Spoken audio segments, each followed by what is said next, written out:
Projet français compétences professionnelles.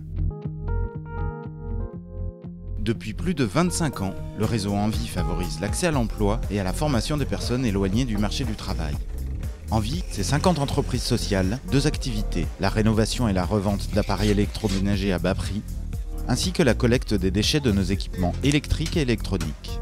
Ces 2 activités offrent une richesse de métiers qui permettent de bâtir un projet professionnel et de développer les compétences des salariés en insertion. En 2008, une enquête interne a permis d'identifier des difficultés langagières importantes au sein des entreprises. 25% des salariés en moyenne, voire 40% dans certaines équipes de démantèlement seraient concernés. Face à ce constat, la résolution de ces problématiques devient un enjeu majeur. Quelle valeur a un contrat de travail et comment respecter des consignes écrites lorsqu'on ne sait pas lire? Comment retrouver un emploi durable si on ne maîtrise pas le socle des compétences attendues par les entreprises? Pour y répondre, la Fédération et les entreprises, grâce au soutien financier très important du FPSPP et à la forte implication d'AGFOS PME, ont choisi de s'engager dans ce projet ambitieux mais complexe. En termes d'exploitation, c'est assez difficile de prévoir la productivité. On est soumis chez Envie sur les 2 activités, que ce soit le réemploi ou le traitement des déchets, à des saisonnalités très fortes. Donc il faut qu'on anticipe dans la gestion de nos ateliers les éventuelles absences. Donc la difficulté qu'on peut rencontrer en tout cas avec cette formation, c'est de déshabiller les ateliers les jours de formation. Cette contrainte est une réalité qui nécessite d'adapter la production et l'organisation du travail. Il est alors essentiel d'associer et de mobiliser les équipes autour du projet. À l'issue des formations, les encadrants constatent que les consignes sont mieux comprises et respectées. Les échanges se font plus naturellement, l'ambiance du groupe et l'esprit d'entreprise s'en trouvent renforcés. Car en effet, les salariés manifestent un réel intérêt. Ils se sentent reconnus et plus aptes à assurer leurs fonctions au sein de l'entreprise. Ces progrès sont visibles dans l'activité, mais aussi dans leur vie quotidienne. C'est bien dans cet objectif que la Fédération a développé des outils et ressources adaptés à la situation du travail. On travaille sur des situations très simples comme l'entretien téléphonique. Comment décrocher un premier rendez-vous? Comment expliquer sa motivation sur ce poste? Comment je décris mon parcours professionnel? On peut imaginer qu'effectivement, après Envie, on peut retrouver des situations identiques et réutiliser toute cette méthodologie. On travaille surtout sur la méthodologie finalement. Et c'est l'un des premiers éléments efficients de cet atelier. Au début,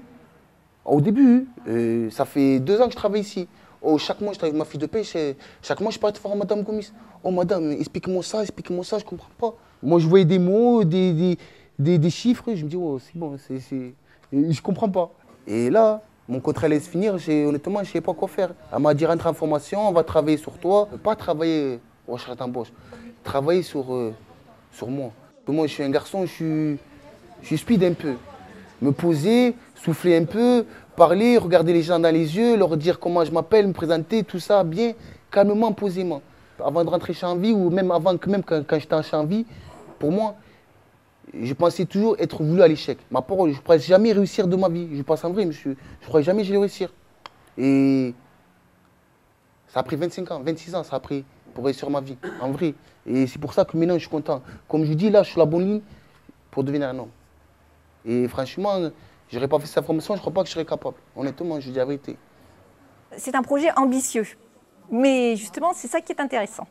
Alors, un projet ambitieux, mais ici, les conditions de réussite, alors pour moi, elles sont claires. C'est une collaboration très étroite avec l'équipe d'Envie, l'équipe insertion.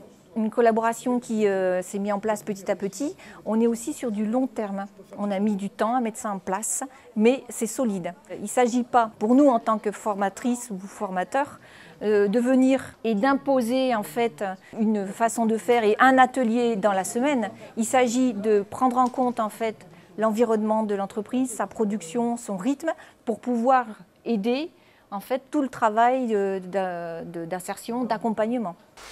Dans le réseau Envie, cette formation est un complément indispensable à la construction du projet professionnel et à la perspective d'un retour à l'emploi durable. Car au-delà de l'apprentissage de la langue, on se dit que tout redevient possible. On continue parce qu'il y a un objectif et pour pouvoir faire quelque chose de ces petits bonhommes-là, qu'ils aient une perspective de carrière, quelque chose de plus motivant que de casser des écrans toute leur vie. Donc on les accompagne jusqu'au bout où on peut aller, quoi. De voir que quelqu'un en sortant d'ici ait retrouvé un boulot et passe 3 ou 4 mois après nous dire voilà j'en suis là. Et là on se dit bon on a réussi quelque chose de bien, quoi. On est satisfait pour nous et pour la société, et surtout pour la personne elle-même. Ça a été vraiment un projet d'entreprise pour nous. Ça n'a pas été facile de le tenir jusqu'au bout. Mais en tout cas, c'est une fierté parce que ça nous permet de valoriser notre travail au quotidien auprès de nos salariés. Et ça permet aussi de donner une autre dimension à nos salariés en contrat d'insertion qui n'ont pas des conditions de travail qui sont très simples. Et ça donne une autre dimension et ça permet de valoriser leur travail au quotidien et de donner une vraie plus-value au passage chez Envie.